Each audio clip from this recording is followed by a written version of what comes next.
캘리포니아의 레스토랑. 여종업원이 한 남자에게 당장 나가달라고 소리칩니다. 알고 보니 이 남자는 기술 스타트업의 CEO인 마이클 로파우스라는 남자인데, 맞은편 아시아계 미국인 가족을 표적 삼아 너네들은 미국을 떠나야 한다며 인종차별적인 폭언을 한 것이었습니다. Do not talk to our guests like that. Get out now. Who are these? They are valued guests. Oh, are they? Yes. Yeah, they're Get valued out. guests. Yeah.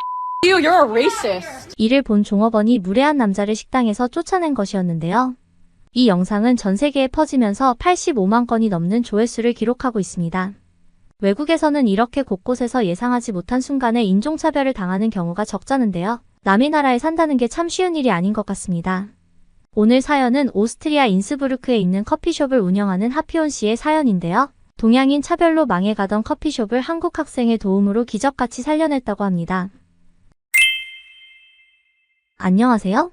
저는 오스트리아 인스부르크에서 카페를 운영하는 하피온이라고 합니다. 오스트리아 하면 빈이나 짤츠부르크가 유명하다 보니 인스부르크는 처음 들어보시는 분도 계실 것 같군요. 하지만 스위스와 독일의 접경 지역에 있어 관광객들이 엄청 붐비는 도시랍니다. 인스부르크 관광의 시작이 되는 곳인 마리아 테레지아 거리 가까이 제 카페가 있습니다. 광장에서는 각종 공연도 펼쳐지고 여러 상점들도 다 모여있기 때문에 장사하는 사람들에겐 최고 보기 좋은 곳이지요. 유럽은 몇백 년씩 운영하는 카페도 많은데 제가 장사에 재능이 없는 건지 매번 카페를 오픈할 때마다 오래 버티지 못하고 망하기 일쑤였습니다. 심지어 카페 운영은 저의 부모님의 가업이기도 해서 부모님이 운영하시는 카페의 종업원으로 일도 했었기 때문에 잘 운영할 수 있을 거라 생각했죠. 그래서 부모님이 운영하는 가게를 나와 직접 카페를 오픈했고 몇 차례 망한 후 다시 새 카페를 오픈할 준비를 하고 있었답니다. 그러다 아버지께서 나이가 드시면서 체력이 많이 떨어지셨고 인스부르크 중심에 있는 조그마한 가게를 더 이상 관리할 체력이 없으니 팔아달라고 하시더라고요. 하긴 제가 50을 훌쩍 넘었으니 부모님의 연세는 더 말해서 뭐 하겠습니까? 그나저나 부모님이 운영하신 카페 자리는 관광객들이 꼭 들르는 곳이라 새가 잘 나가는 자리인데도 어찌된 일인지 이번에는 계속 비더라고요. 처음에는 아버지 말씀대로 가게를 팔려고 했다가 제가 커피숍을 운영해보는 건 어떨까 하는 생각이 들어 아버지께 말씀드렸어요. 지금 직접 운영하고 있는 가게와 병행을 해보기로 했습니다. 직원만 잘 구하면 될 것 같았거든요. 아버지는 남에게 주느니 아들이 직접 운영해보는 것도 좋겠다고 흔쾌히 허락해 주셨어요. 이미 망한 경험이 있는 아들인데도 이젠 더 잘할 것 같다며 오히려 격려해 주셨죠.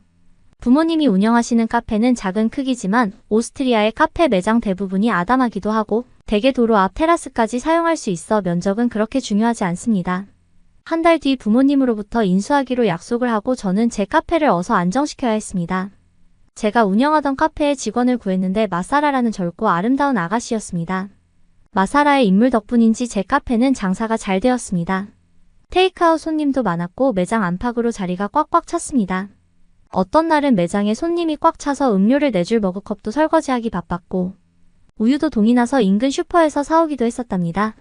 새 매장 오픈은 성공적이었고 3주 정도 지나 어느 정도 자리를 잡은 후 저는 성실하고 손님에게 친절해서 평이 좋았던 마사라에게 매장 매니저를 맡아달라고 제안했습니다. 그리고 아르바이트생을 구해줄 테니 이 카페를 맡아달라고 했죠. 마사라는 정말 자기가 사장인 것 마냥 세심하게 신경을 썼습니다. 근무 시간이 끝났는데도 커피 머신을 분해해서 안쪽까지 깨끗하게 가루를 털어내는가 하면 냉동고 얼음이 적으면 인근에서 사다 부어놓기도 했고요. 매일 배송되는 베이커리 맛이 달라진 것을 발견해서 제빵사에게 얘기를 하는가 하면 바닥은 항상 물걸레 청소를 해서 반질반질했습니다. 마사라는 시키지 않았는데도 이 모든 것을 다 해주었습니다. 마사라는 커피숍 일이 자신의 적성에 맞다며 급여만 만족한다면 총괄 매니저를 맡고 싶다고 했죠. 저는 새 매장인 부모님 카페에 충실해야 했기에 보통의 매니저보다 약간 더 얹어서 마사라가 오래 일할 수 있도록 했습니다. 그리고 마음 편히 마리아 테레지아 거리에 있는 부모님의 카페 운영에 집중하기 시작했지요. 그렇게 2달이 지났습니다. 양쪽 매장 다 매출은 꾸준히 유지되었고 안정되었습니다. 저녁 7시 즈음 매일 같이 가게에 가서 청소를 하고 주방을 살폈는데 마사라가 워낙 잘하다 보니 딱히 할 일이 없더라고요. 그러다 보니 일주일에 4번, 3번, 그리고 2번, 그러다 주말에 1번만 가게 되었습니다. 이후 매출이 약간씩 떨어지기 시작했죠. 가게에 사장이 있고 없고에 따라 매출이 차이 난다고는 알고 있었기 때문에 저는 그 정도면 마사라가 잘해주고 있다고 생각했습니다. 그 덕에 부모님 가게도 잘 운영이 되고 있었고요. 장사를 몇 번 망해본지라 장사가 잘 된다는 것이 얼마나 힘들고 대단한 일인지 알고 있었기 때문에 저도 게으름을 피우지 않았고 감사하게도 마사라가 최선을 다해주었습니다. 그런데 어느 순간부터 제 카페의 매출이 계속 떨어지는 것 아니겠습니까? 이상하리만큼 자꾸자꾸 내려가는 거였습니다. 인스부르크의 관광객은 계속 꾸준했고 제가 일하는 부모님 카페도 매출의 변동은 없었거든요. 마사라는 손님들에게 최선을 다하고 있는데 경쟁업체가 너무 많이 생겨서 그런 것 같다고 했습니다. 그러면서 카페 옆에 있는 기념품 가게도 손님이 줄어든 것 같은데 그렇다면 경기가 안 좋은 탓일 수도 있다고 말하더라고요. 대수롭게 생각하지 않았기 때문에 이렇다 할 대책을 세우지 않은 채 또 한 달이 흘러갔는데 그땐 정말 큰일이 났습니다. 매출이 처음에 절반으로 떨어진 거였습니다. 그런데 제가 운영하는 부모님 카페의 매출은 계속 유지되었거든요.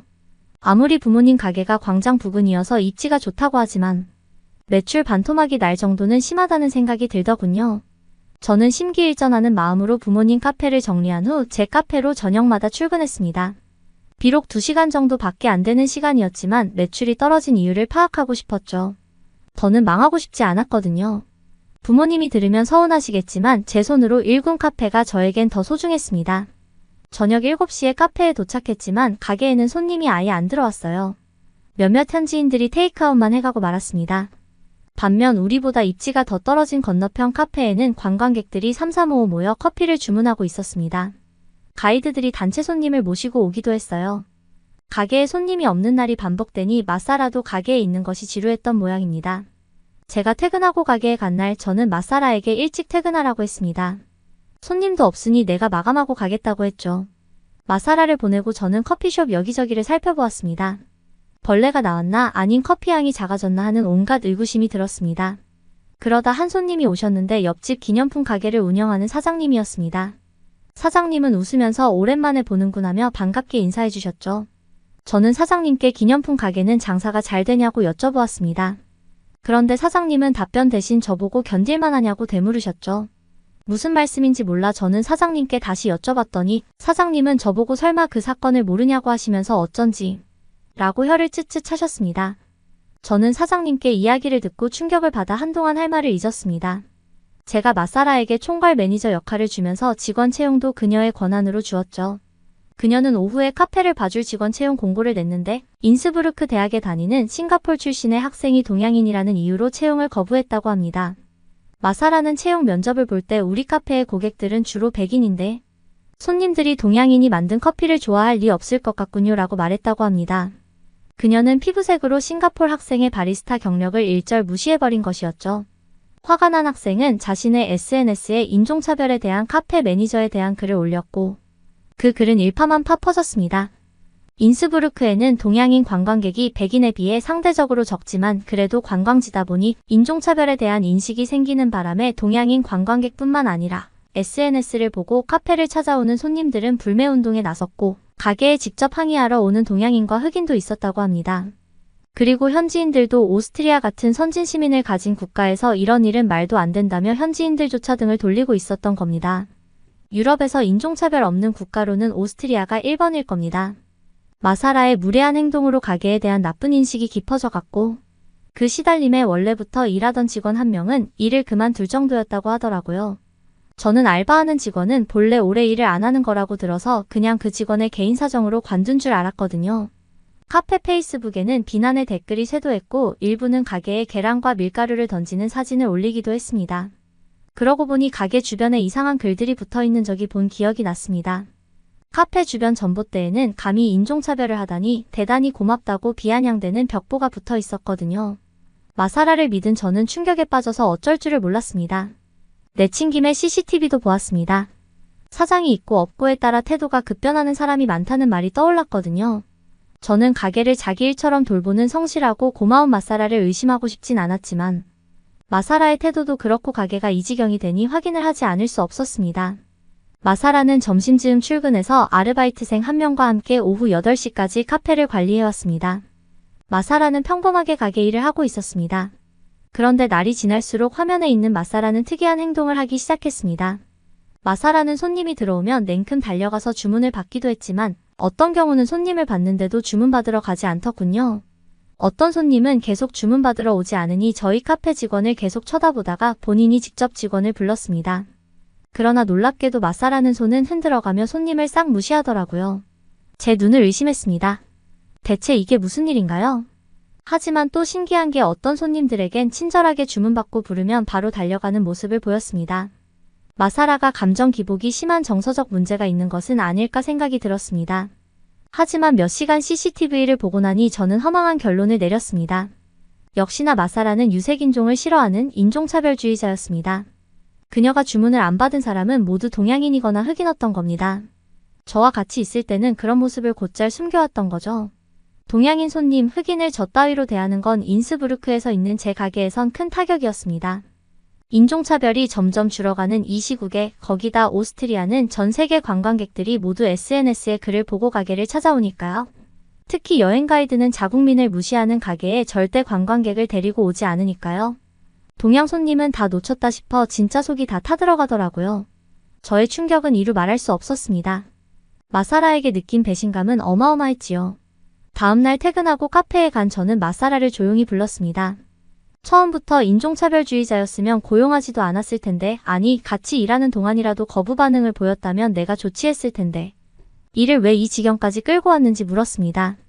성실하고 착하게만 여겼던 마사라는 갑자기 돌변하면서 뻔뻔스러운 표정으로 원래 다 그런 거 아니냐며 가게를 잘 운영하려고 했는데 동양인과 흑인들이 너무 많았고 가게 이미지가 안 좋아질까봐 그랬다는 어처구니 없는 소리만 하는 거였습니다.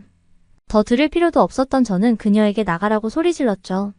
그녀는 되려 저의 행동에 황당하다는 듯 이 정도로 가게에 성실하게 일을 해줬고 내 가게처럼 운영했는데 고맙다는 말은 고사하고 어떻게 해고를 할 수 있냐고 하면서요. 이 일을 인스부르크 언론에 크게 알려버릴 거라며 저를 협박하더군요. 이미 인종차별로 너덜너덜해진 가게에 부당해고 기사 하나 나봤자 뭐 의미 있겠나 싶어 마사라에게 좋을 대로 하라고 대답하고 어서 내보내버렸습니다. 당장 가게를 운영해줄 직원도 없었지만 마사라와 더 이상 일할 수도 없는 노릇이었습니다. 저는 가게 문을 닫고 다음날 현수막을 주문했습니다. 직원의 잘못된 인종차별 행동에 대해 진심으로 사과한다고 적은 현수막을 걸어놓았습니다. 그리고는 훌륭한 직원이 올 때까지 휴업에 들어갔죠. 부모님은 너무 힘들면 가게를 접으라고 하셨지만 제가 처음 성공한 카페를 그냥 이대로 버릴 수는 없었습니다. 그래서 저는 다시 힘을 내어 채용 공고문을 냈습니다. 며칠 뒤 면접을 보고 싶다는 연락이 왔습니다. 저는 퇴근 후 카페에서 만나자고 했죠.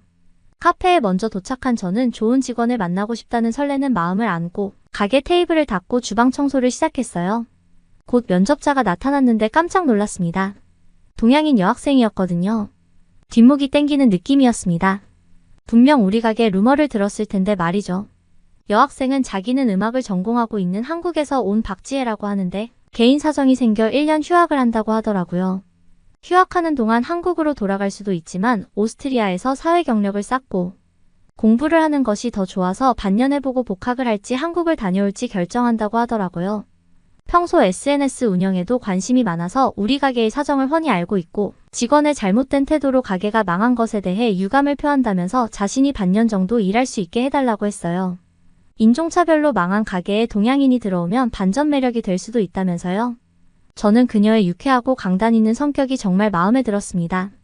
개인적으로야 오랫동안 일을 해줄 직원이 더 좋지만 휴업을 한 지도 3주가 넘었고 어서 정상화를 시키고 싶었거든요. 지혜는 수당을 고정하지 말고 매출의 몇 %로 돈을 받았으면 한다는 거였어요. 매출이 올라가면 자신의 기여도가 큰 것이니 책임감이 더 커질 수밖에 없다면서 말입니다. 이 당돌한 한국 아가씨의 제안이 처음엔 당황스러웠지만 일리 있는 말이라 우리는 금방 급여 협상에 들어갔죠. 그리고 지혜의 제안은 하나 더 있었습니다. 당분간은 디저트 종류를 빼서 일을 줄이고 홀에 주문받는 직원을 두는 것보다 키오스크를 구입하는 것이 인건비를 훨씬 절약할 수 있다고 하면서 직원을 당분간 자기 혼자 두고 빨리 경영을 정상화하자는 제안이었죠. 그리고 할 수 있다면 저녁 특정 시간에 카페에서 피아노 연주를 할 수 있도록 작은 전자피아노도 하나 마련해달라는 거였습니다. 아니 한국 사람 똑똑하다는 얘기는 들었는데 음악을 전공한 학생이 경영까지 꿰뚫어보는 거 아니겠어요? 저는 마사라에게 마음이 많이 상했던지라 의욕이 다 사라졌는데 지혜의 말에 다시 힘이 났습니다. 그리고 지혜는 퇴근 후 반드시 하루 2시간씩 자기를 도와달라고 했습니다. 자기는 SNS를 잘하니 자기가 일하는 것을 올리고 커피를 만드는 과정을 올리면 이 가게도 이미지가 훨씬 좋아지는데 그건 가게에 손님이 많이 없을 때 해야 하니 저녁마다 제가 도와주면 자기는 그 시간에 일부를 할애해서 영상을 만들어 홍보하겠다는 거죠. 그리고 자기가 피아노를 칠 때도 촬영을 해달라는 거였습니다. 가게에도 좋고 자기의 경력에도 도움이 된다면서요. 저는 지혜의 적극성에 박수를 치며 시키는 대로 다 했습니다. 누가 사장이고 누가 직원인지 모를 정도로 열심히 시키는 대로 했지요. 지혜는 저의 구세주였습니다. 지혜가 온 후 가게 매출은 조금씩 오르기 시작했어요. 하지만 그동안의 이미지가 워낙 안 좋았던지라 바로 매출이 급상승하지는 않았어요.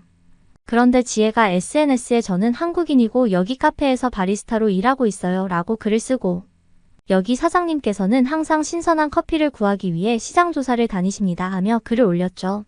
그 덕에 저는 진짜 쉬는 날 시장조사를 다녀야 했습니다. 거짓말할 순 없으니까요. 지혜의 SNS는 점점 반응이 좋아졌습니다. 그러던 어느 날 퇴근하고 커피 가게를 갔는데 오픈했을 당시보다 더 많은 사람들이 북적거리는 것이 아니겠습니까?